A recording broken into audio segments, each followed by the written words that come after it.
Good morning. Isn't it lovely when you get somebody preaching who's not a priest?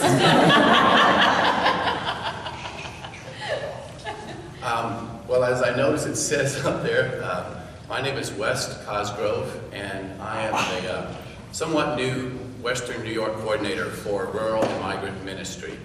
I arrived and began working here last summer after living and working for 20 years on the U.S.-Mexico border.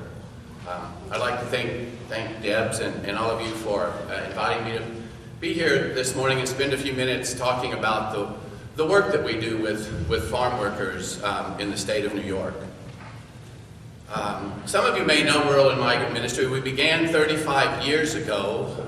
We're actually having a big celebration this year on May 2nd to celebrate these 35 years, as well as the fact that our executive director is celebrating his 25th year as the executive director. But 35 years ago, there were 5 denominations, including you all. So the Episcopalians, Presbyterians, the Reformed Church, the Methodists, and the Baptists all came together and realized that they were not doing a good enough job reaching out into the rural areas and connecting with rural workers. And so you formed us, Rural and Migrant Ministry. And so in many ways, the work that I do, that we do together with you, with your support. So though we have worked with many different sorts of rural workers, farm workers have always been our priority. Another part of the work is to build bridges then between the farm worker community and what we call our allies, churches and schools, unions, and any other groups or individuals that are interested in learning more about and doing something about the conditions, trying to better the conditions for rural workers and for farm workers.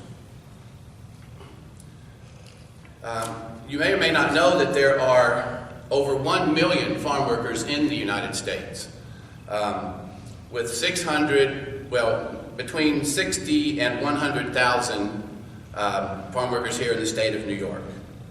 And so these are the men, women, and sometimes children who work in the farms, planting and harvesting and packaging. And many of these workers also, of course, work on the dairy farms in the area.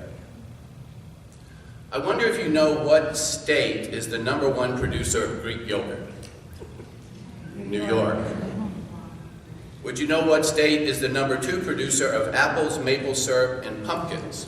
New York. And what state is the #3 producer of dairy, grapes, wine, cabbage, and cauliflower? New York. Very good, thank you. It's really amazing that, again, this is all somewhat new to me also, 23% of the land in the state is a farm. That's over 7 million acres, and that's over 36,000 farms. In New York, agriculture brings in almost $6 billion a year. So it's an amazing industry that contributes not only to our state, but to our nation and to the world, what happens here in the state of New York. But did you know, on the other hand, that farm workers are not guaranteed a day off? Farm workers receive no overtime pay. Not all farm workers receive even the minimum wage. Farm workers have no right to collective bargaining, no workers' compensation when they are hurt on the job, and can be fired sometimes when they report abuses. All of this is because farm workers were excluded in the 1930s when worker right laws were passed by our Congress. Farm workers were excluded, and so we're still trying here in the country, but particularly here in the state of New York, to see what we can do to better the conditions for farm workers. And so a lot of our work then is, besides working directly with the farm worker, is to educate people in the state of New York about the conditions and trying to garner support for bettering conditions here for farm workers. A lot of what we do is with the youth, the children of farm workers, and I've come to learn in the 8 or 9 months that I've been working with Rural and Migrant Ministry, that may be one of the best things that we can do, is to work with the children of farm workers. When I speak with the farm workers themselves and ask them about their lives and why they do what they do, you can imagine that what do you think is the number one reason they do what they do? Like us, and what for our children and our grandchildren, our new grandchildren. I have 3 grandchildren, 3 daughters, 2 grandchildren. But of course, so yeah, I'm very proud of the work that we do with the children of farm workers. I'd like to, for a moment, just reflect briefly on today's gospel, which I will admit has always been a bit of a mystery for me, trying to figure out this whole thing of 300 denarii worth of perfume going in one fell swoop, onto the feet of Jesus. And then Jesus actually saying, no, that's okay. I have to be honest with you and say that even though it's uncomfortable, I think, to sort of connect ourselves with Judas, if you put before me the question of my friend Barbara is going to come and she can either spend, well, I was looking online trying to see if I could read anything about this gospel reading, and there was one article that suggested that 300 denarii was something close to a full year's wage for a basic worker at the time. So Barbara comes in here and she offers to anoint Deb's feet. And I would say, okay, you can do that, or you can take a full year's wage and help the poor. How many of you would vote for helping the poor? You don't have to raise your hand. I would. I admit I would. and so it's just confusing to me that Jesus then rebuked Judas and said, way to go, Barbara.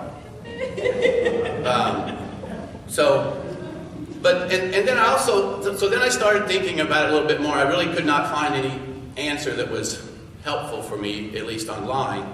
And so then as I reflected more about it, the words extravagance and lavishness came to mind. It's just such an extravagant act, a pound of perfume on Jesus' feet. And then, not using a towel, but using her hair. Like, what's the message? What is the gospel trying to say to us? And so then I kept thinking, well, maybe there is a time for extravagance and lavishness. Now, this is Lent, not typically the time that we're supposed to be extravagant and lavish, but we know that there is certainly a call from God for us to give our all, to give everything we have as we seek to follow Jesus, as we seek to be good Christians.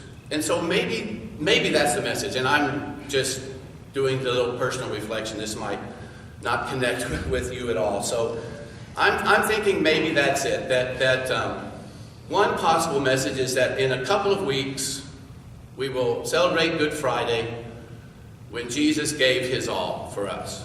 And so maybe somewhere in this reading, there's just Mary gave her all. She kind of just did what she could do as lavish and extravagantly as possible for Jesus.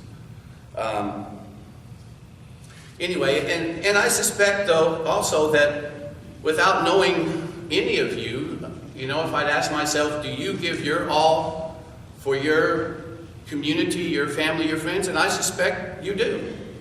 I suspect we all make that effort to do what we can to better our communities. I will tell you that I have met farm workers here in Western New York that without a doubt give their all. Most of the farm workers I have met are very religious, even pious people.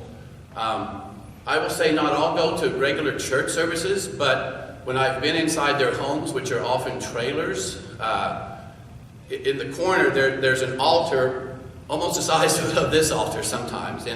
And so these are folks that I can connect with because of their faith, because of their willingness to give their all for themselves, their family, and particularly their children.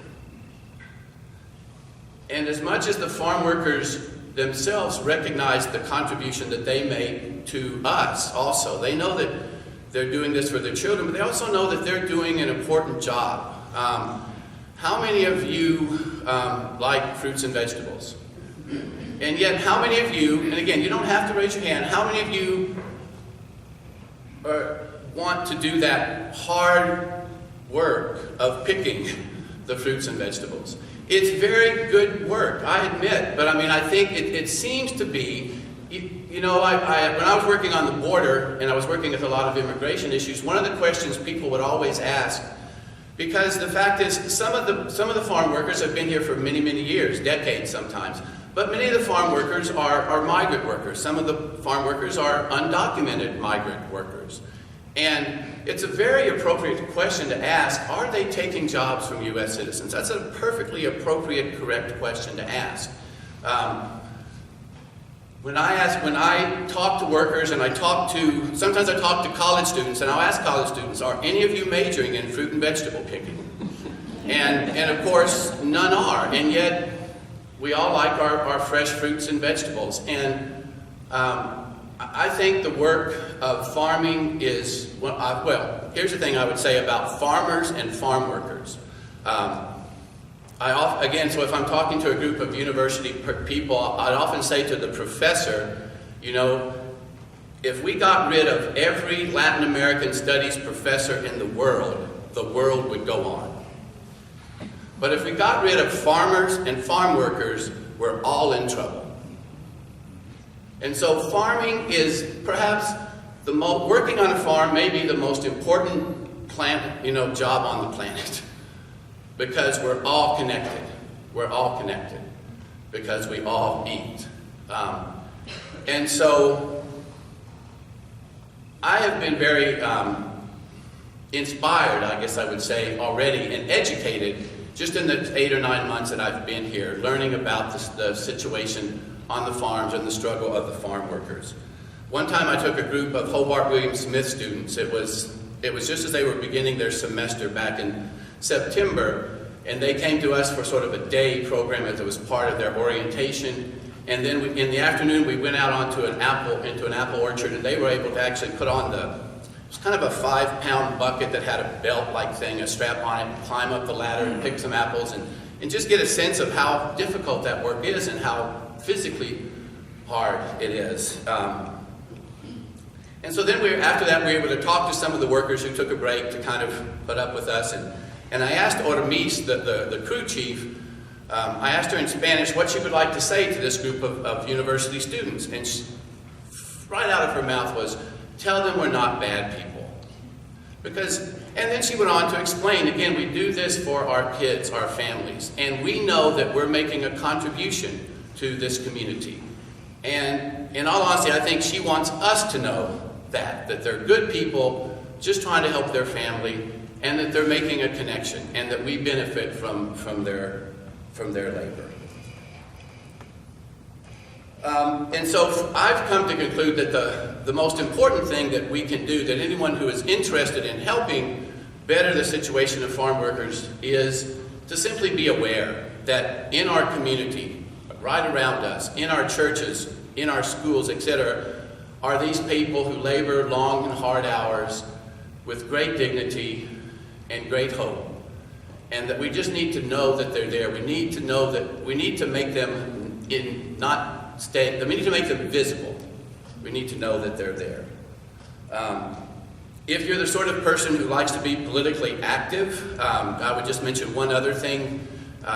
Again, in 1936, these worker rights bills were passed. Farm workers were excluded. The rest of us got certain rights as workers. Why do you think farm workers were intentionally excluded? Who were the farm workers in 1936? African Americans. And so we're not going to give them the rights that we're going to give to everybody else. Well, 80 years later, they're still excluded. And so there's an effort here in the state of New York to pass a New York bill, the Farm Workers Fair Labor Practice Act, that would bring the farm workers into to enjoy the same rights that the rest of us have. And this year, to try to push that a little bit harder through the Assembly and the Senate, we're going to hold a march from Long Island to Albany, 180-mile walk, 2 weeks, May 15th to June 1st, and then try to see if that does anything at all. So there are a number of other things that we can do, a person can do. If you want to talk to me after Mass, that would be great. But I think aside from political action and education, there's really kind of the basic thing we need to do is, again, to kind of make a human connection with these workers. And I'd like to finish this morning and illustrate that by just ending with a story. And the story is about a rabbi. And I understand that rabbis often use a kind of a particular method of teaching where they'll come into their class and they'll throw out a provocative question to get their students to think. And so the rabbi arrives in class one day and says to his students, "Who can tell me when the night has ended and the day has begun?" And one student raises his hand and says, "What is it that you're asking us, Rabbi?" And he says, "When is that precise moment that we know the night has ended and the day has begun?" And one student raises her hand and looks out the window and says, "Well, Rabbi, is it when there's enough light that I can see that tree in the distance is an apple tree and not a pear tree?" And he says, "No." And another student raises her hand and says, well, perhaps, Rabbi, it's when there's enough light I can see that four-legged creature in the distance is a sheep and not a goat." And they know they very rarely get the answer, but a few more students attempt to answer. And then finally one student raises his hand and says, "Okay, Rabbi, we give. Tell us, when do we know the night has ended and the day has begun?" And he says, "It is when you can look on the face of any man or any woman and see that it is your brother and your sister. Because if you cannot see this, it is still night." Thank you.